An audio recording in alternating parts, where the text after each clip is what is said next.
প্রিয় ছাত্রছাত্রীরা, আজকে আমি তোমাদেরকে এই ভিডিওর মাধ্যমে ক্লাস 9-এর ভৌতবিজ্ঞানের যে প্রশ্নগুলো দেওয়া হয়েছে 2024 সালের রায়মার্টিন প্রশ্নবিচিত্রা, সেখানে দ্বিতীয় পর্যায়ক্রমিক মূল্যায়ন অর্থাৎ সেকেন্ড সামেটিভের জন্য স্কুল নম্বর 6 পেজ নম্বর 282, এখানে যে প্রশ্নগুলো দেওয়া হয়েছে গ্রুপ সি এবং ডি এর মধ্যে, অর্থাৎ 6 নম্বর স্কুলে গ্রুপ সি এবং ডিতে যে সমস্ত প্রশ্নগুলো দেওয়া আছে সেই সমস্ত প্রশ্নগুলো নিয়ে আজকে আমরা আলোচনা করবো এই ভিডিওর মাধ্যমে। ভিডিওটা শুরু থেকে শেষ অবধি অবশ্যই তোমরা দেখবে, আর চ্যানেল যদি নতুন থাকে অবশ্যই চ্যানেলটাকে সাবস্ক্রাইব করে রাখবে। তো দেখো, আমরা কিন্তু 1 থেকে 5 অবধি যে ভৌতবিজ্ঞান স্কুলগুলো ছিল সেগুলোর প্রত্যেকটা স্কুলের গ্রুপ এ, বি, সি এবং ডি আলোচনা করে দিয়েছি। তোমরা প্লেলিস্ট থেকে সেগুলো দেখে নেবে। একটা ভিডিওর মধ্যে আছে গ্রুপ এ এবং বি, আর একটা ভিডিওর মাধ্যমে আছে সি, ডি। তো এইভাবে আমরা 5টা স্কুলের প্রশ্ন আমরা অলরেডি চ্যানেল আপলোড করে দিয়েছি, আর 6 নম্বর যে স্কুল আছে সেই 6 নম্বর স্কুলের গ্রুপ এ, বি আলোচনা করে দেওয়া আছে। তো সেটা তোমরা প্লেলিস্ট থেকে দেখে নিও। তো আজকে দেখো 6 নম্বর স্কুল গ্রুপ সি এর মধ্যে যে প্রশ্নগুলো আছে, দেখো এখানে 5টা প্রশ্ন আছে, 10 নম্বর। এখানে উত্তর করতে হবে 2 নম্বর করে প্রত্যেকটা প্রশ্নমান। তো 3-এর দাগের প্রশ্নে কী বলা আছে, দেখো নিম্নলিখিত প্রশ্নগুলি সংক্ষিপ্ত উত্তর দাও, বিকল্প প্রশ্নগুলি লক্ষণীয়। তো 3-এর দাগের 1-এর যে প্রশ্ন ছিল সেখানে কী বলা হয়েছে, 1 মোল অ্যামোনিয়ায় কত সংখ্যক N পরমাণু ও কত সংখ্যক H পরমাণু আছে। তাহলে এটা হচ্ছে 3-এর দাগের 1-এর প্রশ্ন। 3-এর দাগের 1-এর প্রশ্ন। তো এটা আমরা এভাবে অঙ্কটা করতে হবে যে 1 মোল অ্যামোনিয়ায় NH3 হচ্ছে অ্যামোনিয়া, 1 মোল অ্যামোনিয়ায় এত সংখ্যক অ্যামোনিয়া থাকে, 6.022 × 10⁻23 সংখ্যক অ্যামোনিয়া থাকে। তাহলে প্রতি অ্যামোনিয়া অণুতে N পরমাণুর সংখ্যা আছে 1টি, কারণ NH এর সংকেত কী হয়, NH3। তাহলে এখানে একটাই থাকে N পরমাণু, আর H পরমাণু কটা থাকে, H3, অর্থাৎ 3টি থাকে H পরমাণু। তো সেটাই এখানে লেখা আছে। অতএব 1 মোল অ্যামোনিয়ায় N পরমাণু আছে 1 × 6.022 × 10⁻23 গুণ করলে তো এটাই থাকবে। এবং 1 মোল অ্যামোনিয়ায় H পরমাণু আছে কটা, 3টি ছিল, তাহলে 3 দিয়ে এটারে গুণ হবে, সেটা হবে 3 × 6 = 18 এবং 0 2 3 × 6 3 × 6, অর্থাৎ 18.066 × 10⁻23 সংখ্যক। ঠিক আছে, তাহলে এটা হয়ে গেল। পরের যে প্রশ্ন ছিল, দেখো এটা অথবা দিয়ে যে প্রশ্নটা ছিল 3-এর দাগের প্রশ্ন, অথবা দিয়ে প্রশ্ন ছিল, এটা অরের যে প্রশ্ন ছিল সেখানে বলা আছে, দেখো প্রমাণ চাপ ও উষ্ণতায় 48 গ্রাম অক্সিজেনের আয়তন কত। তাহলে 1 মোল অক্সিজেন সমান কী হয়, অক্সিজেনের গ্রাম আণবিক ভর, সেটা হচ্ছে কত, 16 × 2 = 32।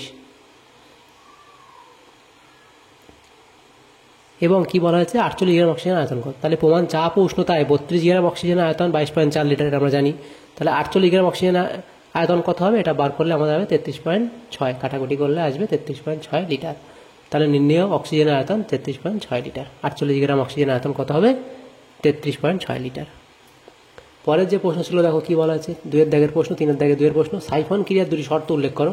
প্রথম শর্ত লিখতে পারো যে, এটা হচ্ছে 3-এর দাগের 2-এর প্রশ্ন, সাইফন ক্রিয়ার শর্ত। প্রথম লিখতে পারো যে তরলকে স্থানান্তরিত করতে হবে সেই তরল দ্বারা নলটি পূর্ণ হতে হবে। দ্বিতীয় লিখতে পারো যে পাত্র থেকে তরল স্থানান্তর করতে হবে সেই পাত্রের তরলতল থেকে বড় বাহুর প্রান্তরে নিচে থাকতে হবে। এবং তৃতীয় বলা আছে নলের গায়ে কোনো ছিদ্র থাকবে না। 4 লিখতে পারো সাইফন ক্রিয়ায় বায়ুমণ্ডলীয় চাপের জন্য নল বেয়ে তরল উপরে ওঠে। সাইফন ক্রিয়া অব্যাহত রাখতে বায়ুমণ্ডলীয় চাপ অবশ্যই বজায় রাখতে হবে। 5 নম্বর লিখতে পারবে যে কি, যে তরলকে স্থানান্তরিত করতে হবে সাইফনের ছোট বাহুর উচ্চতা ওই তরল দিয়ে তৈরি ব্যারোমিটারে তরলের উচ্চতার চেয়ে কম হতে হবে। তো এখানে 5টা কারণ আমরা দিয়েছি, 5টা আমরা শর্ত দিয়েছি। তো এখান থেকে যে কোনো 2টো শর্ত তোমরা লিখে দিতে পারবে। পরের প্রশ্ন ছিল, দেখো 3-এর দাগের প্রশ্ন, অর্থাৎ 3-এর দাগের 3-এর প্রশ্ন।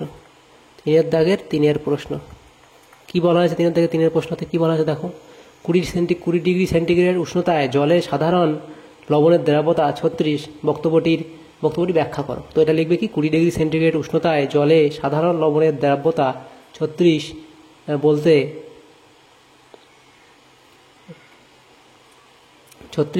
বোঝায় 20 ডিগ্রি সেন্টিগ্রেড তাপমাত্রা 100 গ্রাম জলে সর্বাধিক 36 গ্রাম সাধারণ লবণ দ্রবীভূত করলে একটি সম্পৃক্ত দ্রবণ উৎপন্ন হবে। তাহলে এটা এভাবে তোমরা লিখে দেবে। 3-এর দাগের অথবা দিয়ে 3-এর দাগের 3-এর যে অথবা দিয়ে প্রশ্ন ছিল, কীভাবে কোলোয়েডীয় সালফার প্রস্তুত করবে। তো 3-এর দাগের 3-এর যে ওয়ারের প্রশ্ন, যে কীভাবে কোলোয়েডীয় সালফার প্রস্তুত করবে, সেটা হচ্ছে কীভাবে করবে, সোডিয়াম থায়োসালফেটের স্বচ্ছ জলীয় দ্রবণে ফোঁটা ফোঁটা লঘু হাইড্রোক্লোরিক অ্যাসিড যোগ করলে হালকা হলুদ বর্ণের কোলোয়েডীয় সালফার উৎপন্ন হয়ে দ্রবণটি অস্বচ্ছ হয়ে পড়ে। তো এর যে বিক্রিয়া সেটা কীভাবে লিখবে, রাসায়নিক সমীকরণ দেবে Na2H2O3 + 2HCl, সেখান থেকে তৈরি হবে কি 2NaCl + H2O + SO2 + S। এখানে কোলয়েডীয় সালফার, এটা এসটা হচ্ছে কোলয়েডীয় সালফার। তাহলে এভাবে এটা তোমরা লিখবে এবং এর সমীকরণ দিয়ে দেবে। 4 দাগের প্রশ্ন কী ছিল? দেখো 3 দাগের 4 প্রশ্ন কী ছিল, বলা হয়েছে দেখো হাইড্রোক্লোরিক অ্যাসিডে সিলভার নাইট্রেট দ্রবণ যোগ করলে কি ঘটবে, বিক্রিয়া দাও। একটি পরীক্ষা নলে হাইড্রোক্লোরিক অ্যাসিড নিয়ে এর সঙ্গে সিলভার নাইট্রেটের জলীয় দ্রবণ যোগ করলে সিলভার ক্লোরাইডে সাদা থকথকে অদক্ষেপ পড়ে। তো এর বিক্রিয়া তোমরা এভাবে লিখবে, HCl প্লাস AgNO3, সেখান থেকে AgCl প্লাস HNO3 সাদা অর্ধক্ষেপ পড়ে। তো এটা তোমরা এটা লিখে দিতে পারবে এভাবে। এরপরের দেখো যে প্রশ্ন ছিল কি বলা হয়েছে, 5 দাগের প্রশ্ন, 3 দাগের 5 প্রশ্ন বলা আছে একটি বস্তুকে বলের অভিমুখে 20 সেন্টিমিটার সরাতে 26.2 জুল কাজ করতে হলে বস্তুটির ওপর কত বল প্রয়োগ করতে হবে। তো দেখো পদার্থ আমাদের কী দেওয়া আছে, সরণ S = 20 সেন্টিমিটার দেওয়া আছে, তো আমরা এটা মিটারে নিয়ে গেলাম, জুল যেহেতু আছে এখানে আমরা মিটারে নিয়ে গেলাম, তাহলে 0.2 হয়ে যাবে এবং 100 দিয়ে ভাগ করতে হবে, তখন আমাদের মিটারে যাবে। 20 সেন্টিমিটারকে 100 দিয়ে ভাগ করলে মিটার হয়ে যাবে। তারপর কৃতকার্য ডব্লু বলা আছে 26.2 জুল, এটা বলা আছে। প্রযুক্ত বল কতটা লাগবে সেটা আমাদের বার করতে হবে, এফ বার করতে হবে। আমরা জানি কি ডব্লু = FS, তাহলে এফটা যদি আমরা এখানে রাখি তাহলে W/S হয়ে যাবে, সেটাই আমরা লিখলাম পরের লাইনে। সেখানে ডব্লুর যে ভ্যালু 26.2 এবং তারপরে যে এসের ভ্যালুটা দেওয়া আছে সরণ, সেটা 0.2, এটা বসানোর পর আমরা কাটাকুটি করলে আমাদের আসে 1.33। তাহলে বস্তুটির ওপর 131 নিউটন বল প্রয়োগ করতে হবে। তো এইভাবে আমাদের অঙ্কটা করতে হবে। পরের যে প্রশ্ন ছিল দেখে 5 দাগের প্রশ্ন, এখানে এই 3 দাগের 5 অথবা দিয়ে প্রশ্ন ছিল কি 100 গ্রাম ভরের গুলি 50 মিটার পার সেকেন্ড বেগে বন্দুক থেকে ছোড়া হলো, গুলির গতিশক্তি কত? তো গুলির গতিশক্তি কত আমাদের বার করতে হবে। দেখো প্রদত্ত এখানে 3 দাগের 5 ওয়ারের যে প্রশ্নটা ছিল সেটা প্রদত্ত কী কী দেওয়া ছিল, ভর আমাদের 100 দেওয়া ছিল, বন্দুকের ভর ছিল, গুলির ভর ছিল 100 গ্রাম, 500 মিটার পার সেকেন্ড বেগে যাচ্ছিল, সেটা দেওয়া আছে। 100 গ্রামকে কেজিতে নিয়ে গেলাম, 0.1 কেজি, এবং গতিশক্তি কে আমাদের জানা নেই, এটা বার করতে হবে। তো আমরা জানি K = ½ mv², সেখানে হাফ বসালাম, এবং m এর মান কত 0.1, v এর মান কত 500, তার স্কোয়ার, সেটা আমরা আবার লিখলাম আর এক লাইন। 1/2 ইন্টু 0.1টাকে 1 এটা 10 করলাম, ইন্টু 500 × 500 লিখলাম, সেভাবে আমরা একটা করে শূন্য কাটলাম। এবারে 2 দিয়ে 50কে কাটলাম 25, এভাবে 25 × 500 যদি আমরা গুণ করি তো আমাদের এত আসে।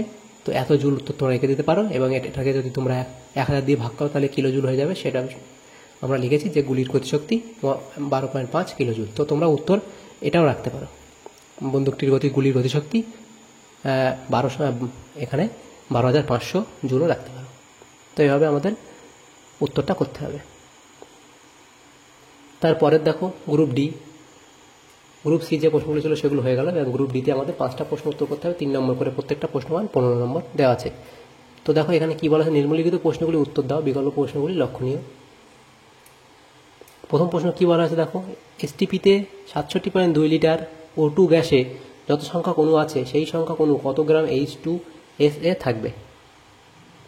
তো সেটা আমরা কি করে করব দেখো, 1 মোল O2 গ্যাস = O2 এর আণবিক ভর = 16 × 2, সেখান থেকে 32 গ্রাম, 32 গ্রাম মানে কত 22.4 লিটার এর আয়তন। দেখো 1 মোল H2S গ্যাস অণু = H2S গ্যাসের আণবিক ভর কত, আমরা একটা হাইড্রোজেন থাকে, তার এই দুটো হাইড্রোজেন থাকে, হাইড্রোজেনের কত 1, তাহলে 2 × 1, এবং এসের কত 32, সেখান থেকে 34 গ্রাম, এবং এর সংখ্যা কত অণু কত হবে 6.02 × 10⁻23। তাহলে STPতে 22.4 লিটার অক্সিজেন গ্যাসে অণু থাকে এতটি, এবং 1 লিটারে অক্সিজেন গ্যাসে অণু কত থাকে, এবং 67.2 লিটারে আমাদের বার করতে বলা হয়েছিল। দেখো এখানে অঙ্কটা ছিল 67.2 লিটার গ্যাসে কত অণু থাকবে সেটা বলা ছিল। 67.2 লিটার O2 গ্যাসে অণু থাকবে কত, সেটা আমরা ঐকিক নিয়ম হিসাবে অঙ্ক করতে হয়, করলে আমাদের ক্যালকুলেশন আসবে 18.06 × 10⁻23t।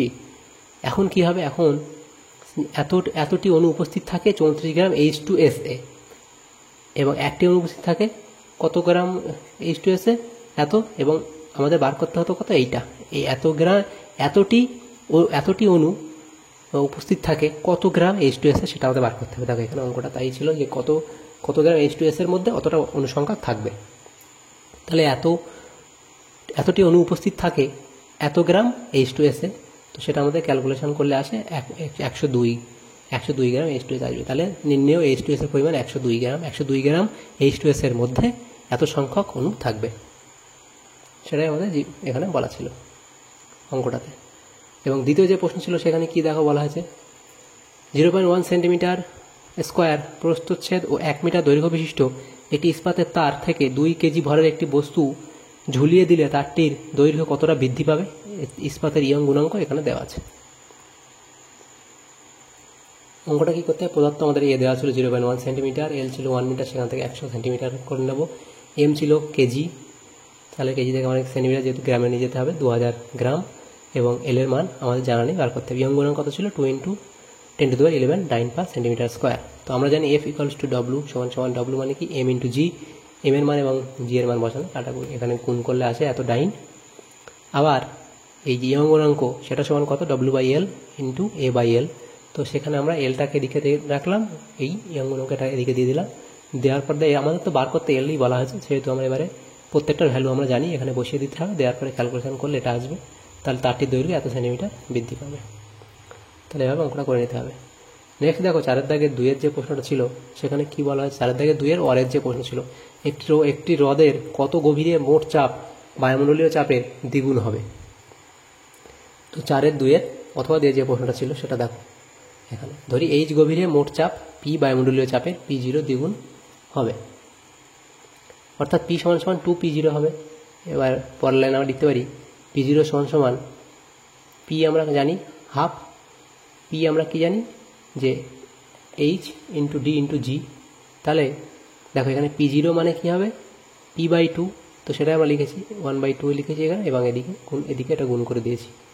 দেওয়ার পরে আমরা পরের লাইন কি লিখছি, আবার এইচটাকে রাখছি এদিকে, বাকিগুলো সব এদিকে দিয়ে দিচ্ছি।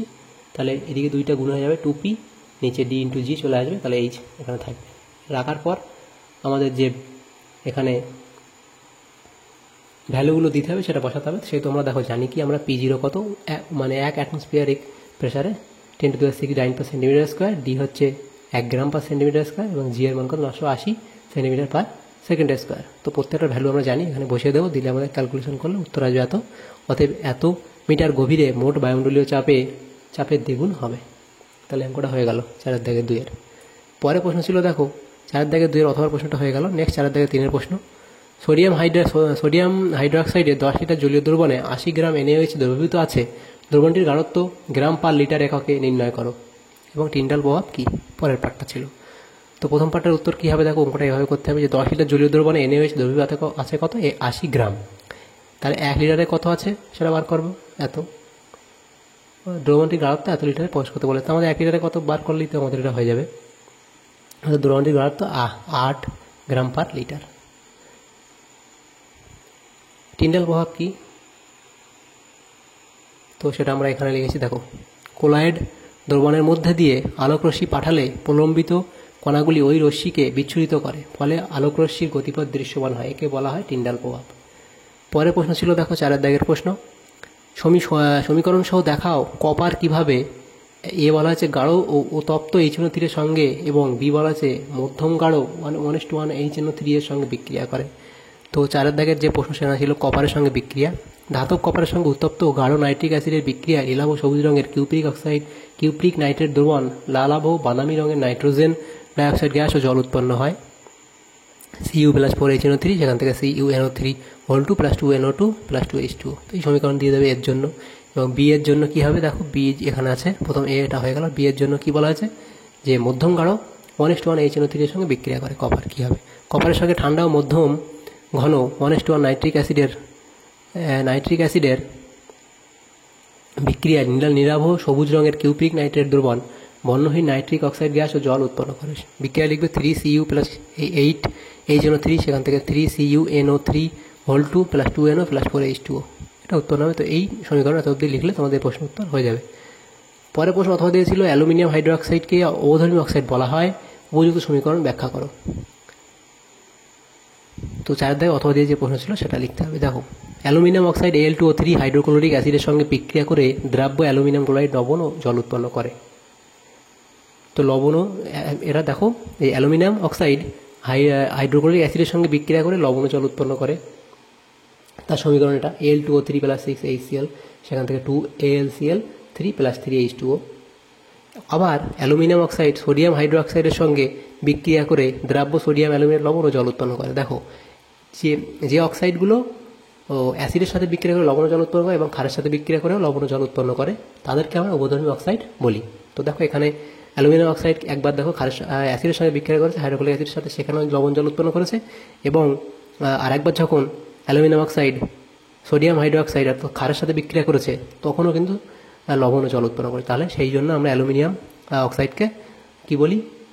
উভধর্মী অক্সাইড বলি। তো পরের যে ইকুয়েশন ছিল Al2O3 + 2NaOH, সেখান থেকে 2NaAl2 AlO2 + H2O এখানে চলে আসছে, তো সেটা H2Oটা এখানে হবে, এটা উৎপন্ন করে। তাহলে ওই জন্য আমরা অ্যালুমিনিয়াম অক্সাইডকে উভধর্মী অক্সাইড বলা হয়, সেই কারণে। তো এটা পুরোটা তোমরা লিখে দিতে পারবে আশা করছি। পরে দেখো 4 দাগের যে 5 প্রশ্ন, সেটা হচ্ছে কী ছিল? একটি বস্তুকে অভিকর্ষের বিরুদ্ধে 6 মিটার/সেকেন্ড বেগে খাড়া উপরের দিকে ছুঁড়লে সেটা কত উপরে উঠবে? যেখানে জি এর ভ্যালু বলা আছে 10 মিটার/সেকেন্ড²। ধরা যেতে পারে শক্তির অপচয় হয়নি। তাহলে দেখো অঙ্কটা কীভাবে আমরা করবো। 5 দাগের প্রশ্ন, পদার্থ দেওয়া ছিল ইউ, প্রাথমিক বেগ আমার ছিল 6 মিটার/সেকেন্ড, V0 এইচ আমরা জানি না, জি এর মান কত? 10 মিটার/সেকেন্ড²। আমরা জানি V² সমান U² - 2gh, সেখান থেকে V² মান 0 এবং U² মান 6 তার স্কোয়ার -2g এর মান 10 × h, সেখান থেকে আমরা 0টা এখানে থাকবে। পরের লাইনে 6 এর স্কোয়ার মানে 36 -2 × 10 20h। পরের লাইনে লিখতে পারি এই 36টা এদিকে আনলে -36 এবং এদিকে -20h, তো মাইনাস কেটে গেল। h সমান 36/20, সেখান থেকে আমরা কাটলে 1.8 আসে।